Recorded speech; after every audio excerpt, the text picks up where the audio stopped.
आप मानस पढ़ेंगे तो पाएंगे कि शंकर जी जैसे सदगुरु मिलने के बाद भी रावण कभी उनसे समझा नहीं और शंकर जी ने कभी उसे समझाया नहीं, कभी नहीं समझाया।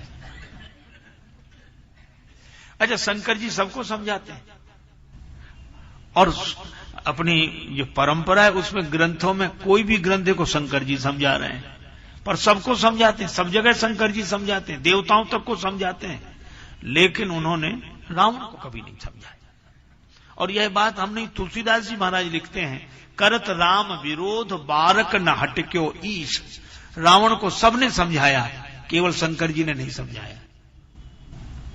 तो शंकर जी से किसी ने कहा कि आप क्यों नहीं समझाते? और तो सब समझाते हैं। शंकर जी बोले, जो समझाते हैं वो खुद नहीं समझते, इसलिए समझाते हैं। हम रावण को अच्छी तरह समझते हैं, इसलिए नहीं समझाते। क्यों?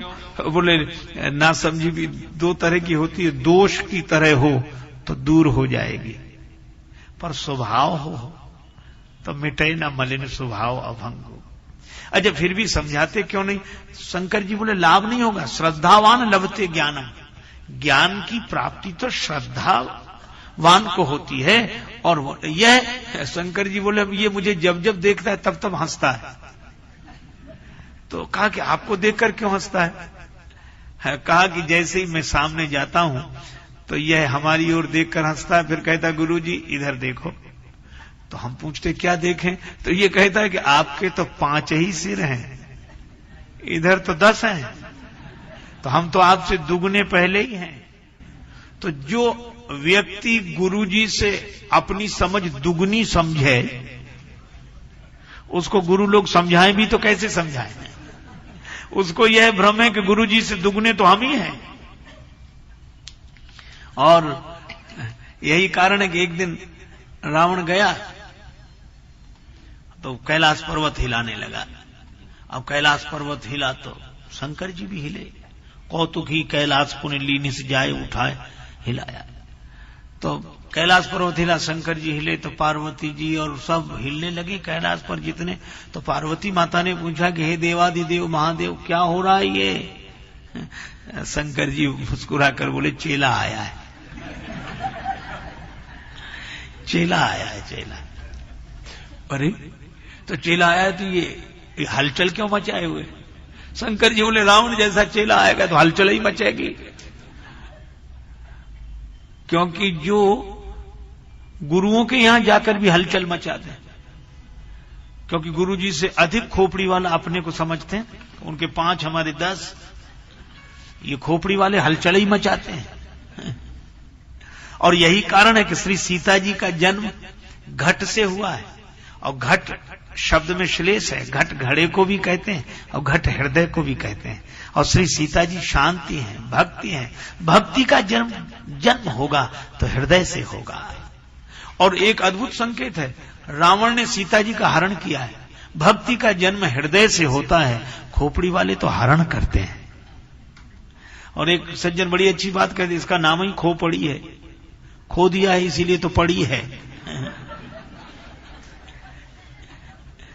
अच्छा, रावण खोपड़ी वाला है, शंकर जी ने कहा ये तो हलचल मचाएगा, जरूर हलचल मचाएगा।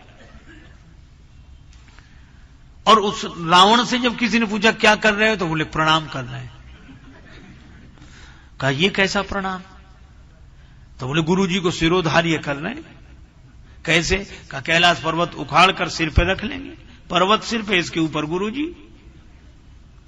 तो कहा ये क्या है? बोले प्रणाम। कहा ये कैसा प्रणाम? प्रणाम तो ऐसा है कि शिष्य गुरु जी के चरणों में सिर झुकाता है और गुरु शिष्य के सिर पर हाथ रखते ऊपर उठाते, उठो बेटा। शिष्य कहता है कि गिरना मेरा स्वभाव है और गिरते हुए को ऊपर उठा लेना आपका स्वभाव है। शिष्य का भाव यह है कि मुझ गिरते हुए को आपने ऊपर उठा लिया, गुरुदेव आपकी कृपा है इसलिए मुझे आज यह ऊंचाई मिली है, नहीं तो कैसे मिलती? जब तक बिके न थे कोई पूछता न था, तुमने खरीद कर अनमोल कर दिया। भाव तो यह है। पर रावण बोला इस तरह मैं प्रणाम नहीं करता। क्यों? का सबकी तरह प्रणाम करूं तो सब में और मुझ में अंतर क्या है? तो कब ऐसा प्रणाम नहीं करते, ऐसा करते हो क्यों? रावण बोला इसलिए कि मैं ऐसा चेला नहीं जिसे गुरुजी ऊपर उठाए। मैं तो ऐसा चेला हूं जो गुरुजी को ही ऊपर उठाए हुए हूं, सारी दुनिया देख ले। बोले मैं लोगों को दिखाने आया हूं कि गुरुजी के कारण मैं ऊपर नहीं उठा हूं, मेरे कारण गुरुजी ऊपर उठे हैं। बहुत बार चेलों को लगता है कि हमारे कारण गुरुजी ऊपर हैं, और रावण को ऐसे ही लगता है। तो रावण को गुरुजी हमेशा छोटे दिखते हैं अपने से।